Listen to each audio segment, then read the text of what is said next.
Oke, assalamualaikum warahmatullahi wabarakatuh. Selamat sore adik-adik, berjumpa lagi di sini dengan Mbak Dwi. Nah, untuk kesempatan kali ini kita akan membahas tentang latihan soal sistem pernafasan. Jadi kemarin kita kan sudah belajar tentang sistem pernafasan. Jadi untuk soal-soalnya kita bahas pada pertemuan kali ini. Jadi ini untuk nomor 1 dan sampai nomor 12 ini sudah Mbak Dwi jawab. Nah, kita ulang lagi ya. Yang nomor 1 itu pertanyaannya yang termasuk alat pernafasan kecuali. Nah, di situ jawabannya adalah yang B. Karena kerongkongan itu masuk di dalam sistem pencernaan.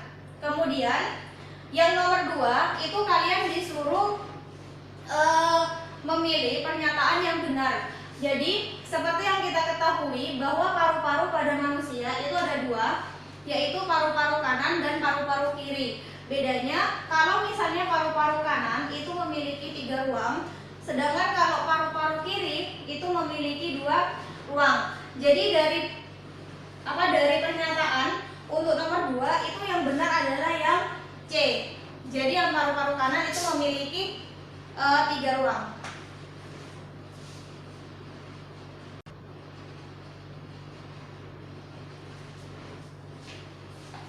Terus kemudian nomor 3, bagian sistem pernafasan yang memiliki pita suara. Jadi untuk yang bagian sistem pernafasan yang memiliki pita suara itu dimiliki oleh laring. Jadi jawabannya itu yang B. Nah, dari jawaban yang B ini itu di nomor 4 juga ada pertanyaan dari bagian sistem pernafasan yang tersusun atas tulang rawan.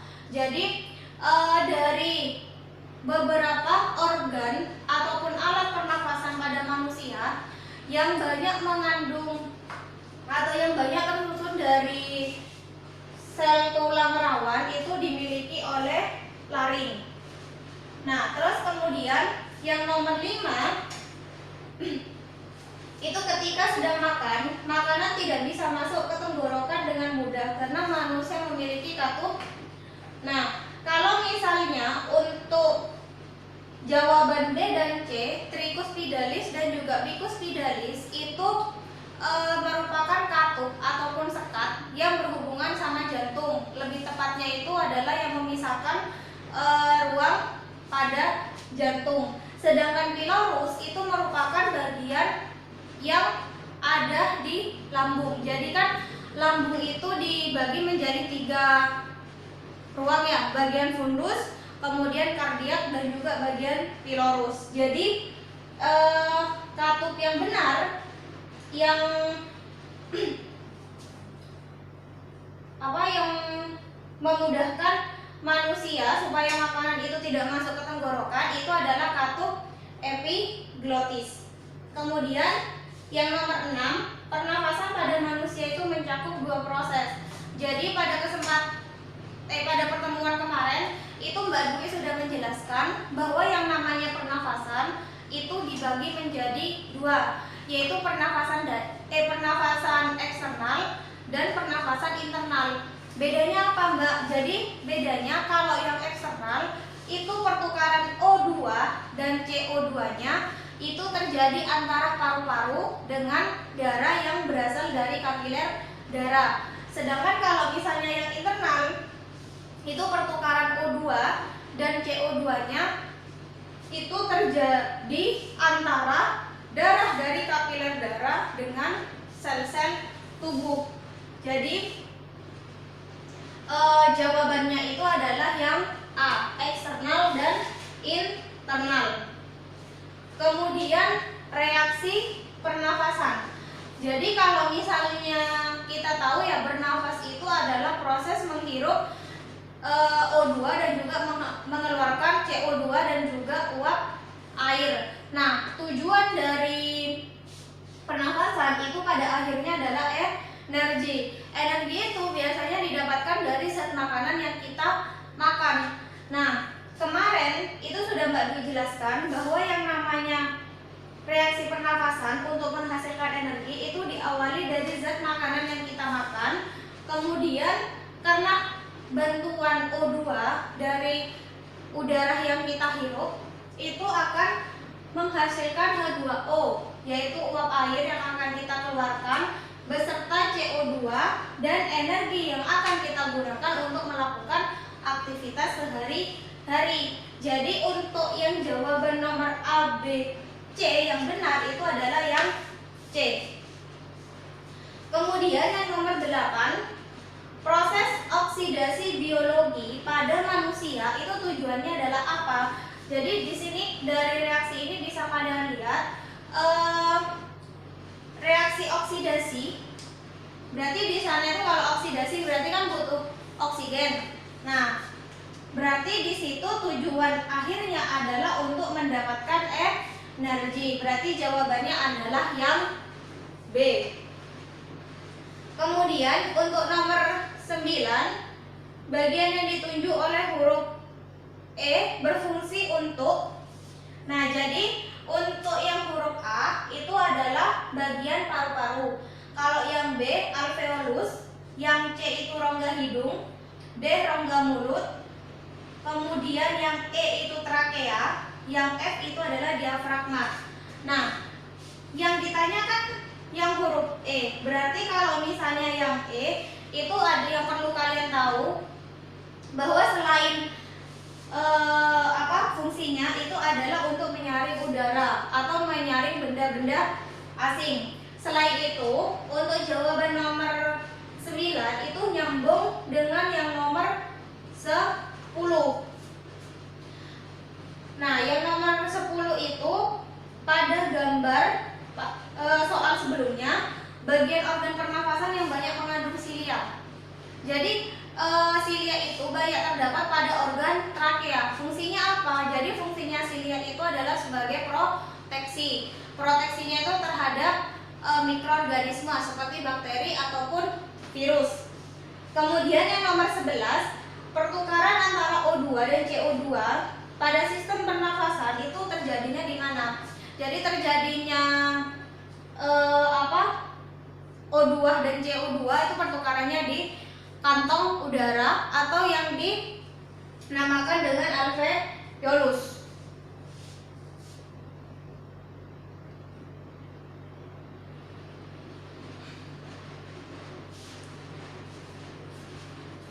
Terus kemudian yang nomor 12, pertukaran oksigen dan karbon dioksida yang terjadi antara udara dalam paru-paru dengan darah dalam kapiler darah itu disebut dengan pernafasan apa? Jadi kan pernafasan itu ada dua, eksternal dan internal. Kalau yang eksternal itu berarti O2 dan CO2-nya itu pertukarannya terjadi antara paru-paru dengan darah dari kapiler darah. Sedangkan kalau yang internal itu berarti pertukaran O2 dan CO2-nya itu terjadi antara darah dari kapiler dengan sel-sel tubuh. Nah, itu bedanya.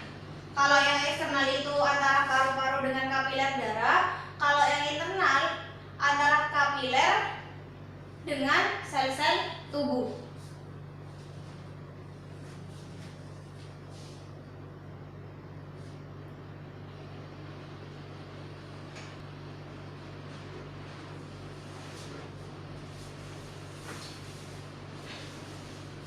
Kemudian untuk yang nomor 13, urutan alat pernafasan pada manusia dari dalam keluar. Berarti kalau dari dalam itu kan diawalinya dari paru-paru.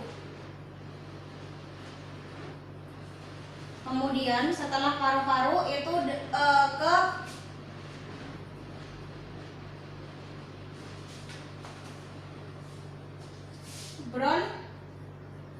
bronkiolus, kemudian ke bronkus, kemudian setelah bronkus trakea. Setelah trakea itu ada laring.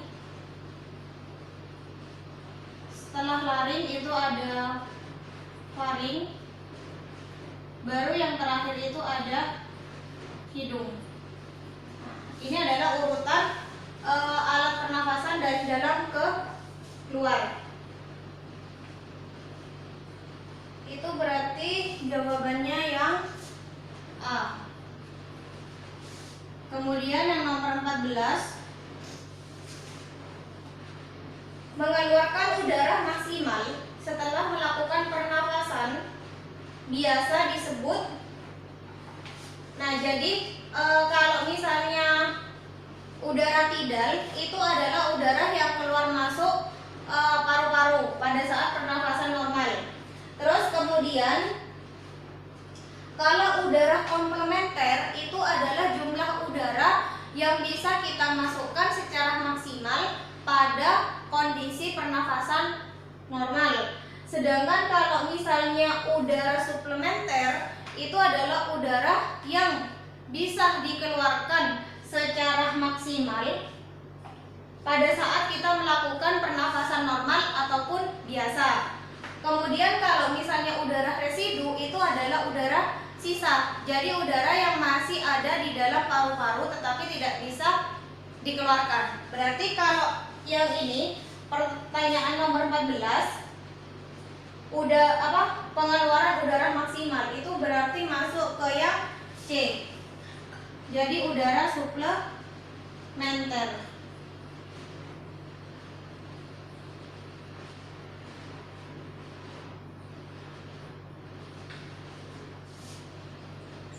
Kemudian yang nomor 15, ketika menghembuskan udara secara maksimum, di paru-paru tetap akan ada udara yang tidak akan bisa keluar. Udara sisa tersebut disebut, nah kalau udara sisa itu namanya udara residu. Berarti jawabannya adalah yang D.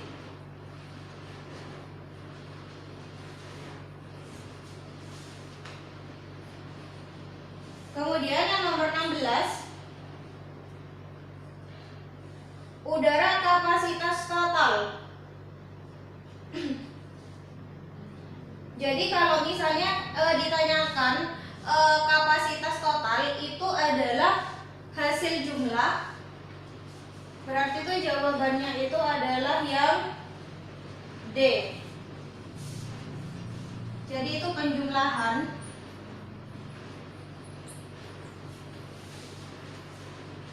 antara udara sisa atau residu ditambah dengan dan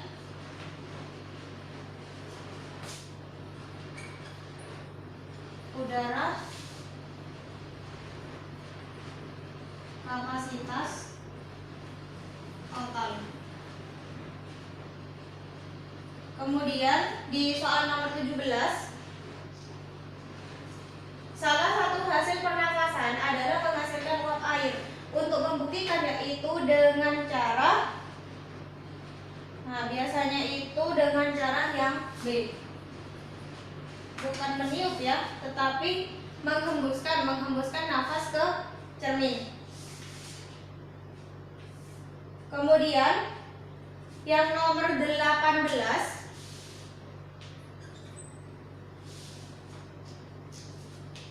itu berdasarkan gambar tersebut, ketika menghembuskan udara dari bagian C, maka hal yang terjadi adalah kalau misalnya kita lihat itu yang sebelah kanan, yaitu yang pada yang tabung B, itu kan ada selang yang lebih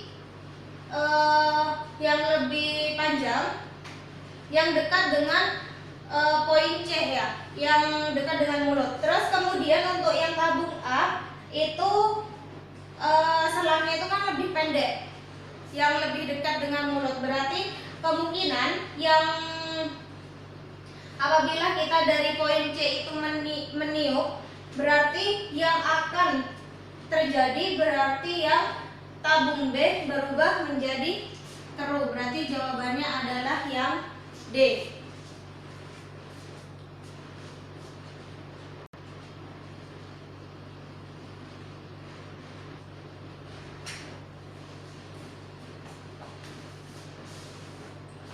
Kemudian untuk yang nomor 19, ketika diafragma berkontraksi. Berarti kalau misalnya di sini kontraksinya melibatkan otot diafragma, berarti dia tergolong pernafasan perut.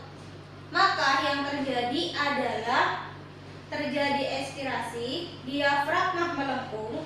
Kalau misalnya kondisi diafragma melengkung itu adalah ketika otot diafragmanya itu sedang relaksasi atau istirahat. Kemudian diafragma memanjang. Terus kemudian tekanan rongga dada mengecil. Jadi kalau misalnya diafragma berkontraksi itu berarti kondisinya adalah ketika inspirasi.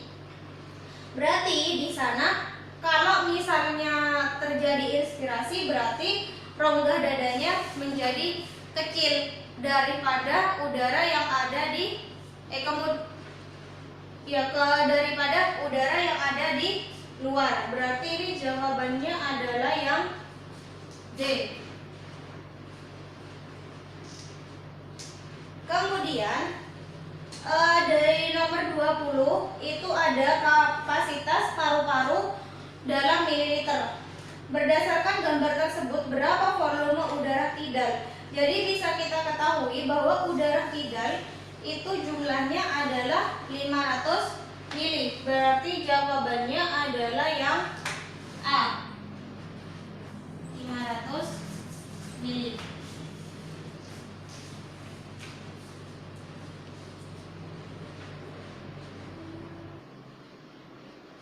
Oh ya, mohon maaf ya adik-adik. Jadi untuk yang nomor 19 itu ada kesalahan ya.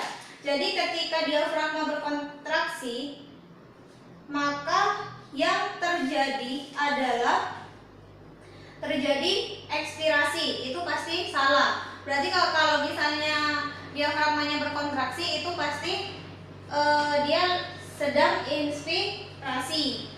Terus kemudian diafragma melengkung itu tidak mungkin, karena kalau melengkung itu terjadi ketika diafragma itu sedang.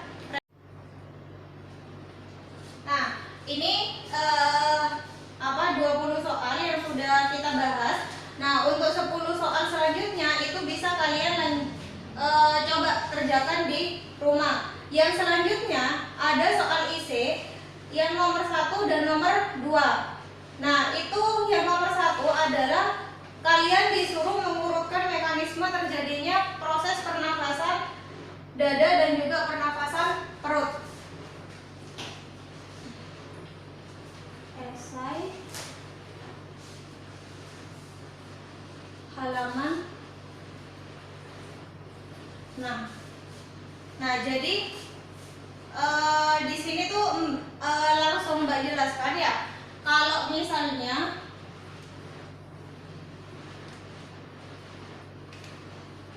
pernafasan dada itu berarti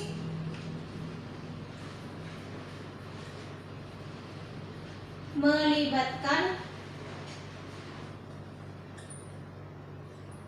otot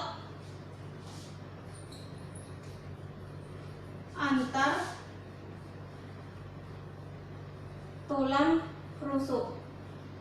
Nah, jadi kalau pernafasan dada itu dia melibatkan otot antar tulang rusuk. Dimana kalau yang namanya pernafasan dada itu ada 2 proses, yaitu ada inspirasi dan juga ada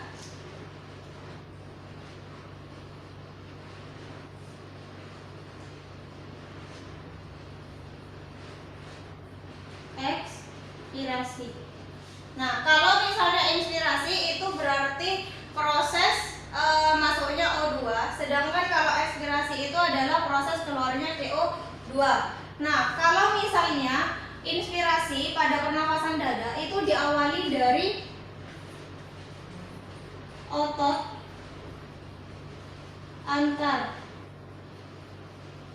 tulang rusuk berkontraksi sehingga rongga dadanya membesar.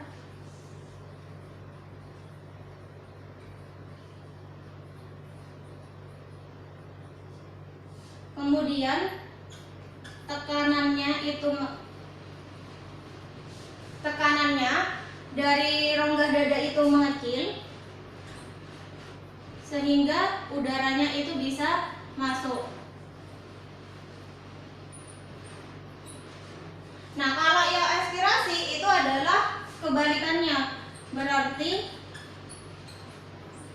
otot antar tulang rusuk relaksasi. Terus kemudian kalau kondisinya relaksasi berarti rongga dadanya itu menjadi kecil.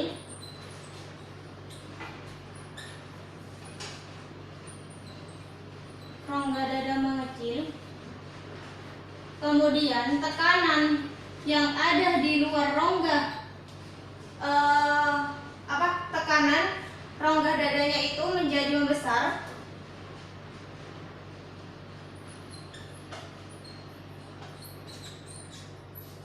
Baru kemudian udara keluar. Nah, ini adalah mekanisme inspirasi dan ekspirasi dari pernafasan dada.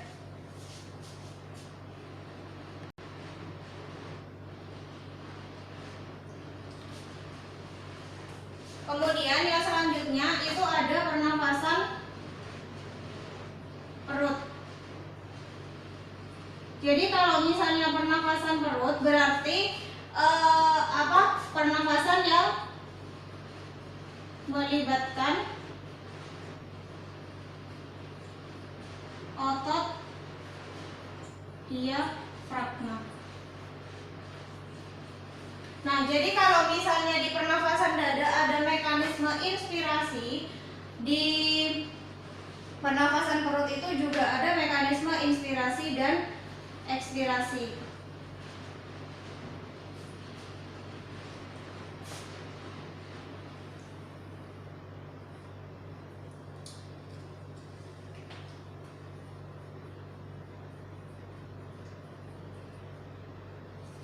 Nah, jadi kalau yang inspirasi itu berarti diawali dari otot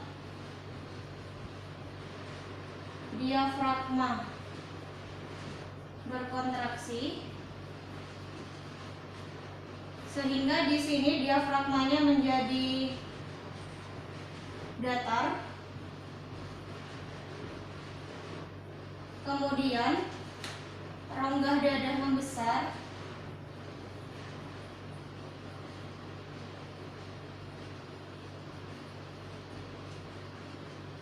Kemudian tekanannya itu menjadi kecil.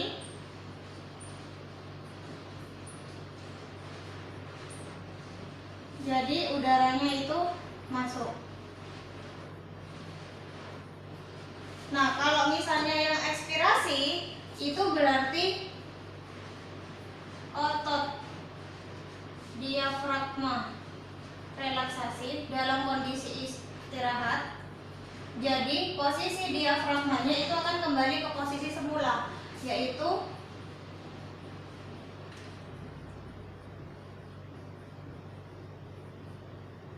diafragma melengkung, kemudian rongga dadanya mengecil.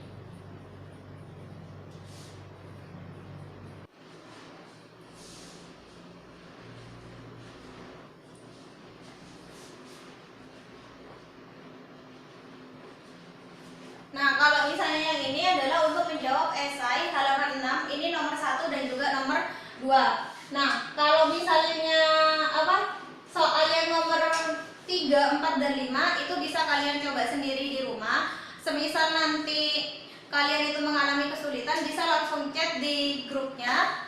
Nah, kalau misalnya selama ada waktu di KBM itu bisa kita bantu jawab. Kalau misalnya memang waktunya habis, nanti kita lanjutkan di layanan virtual.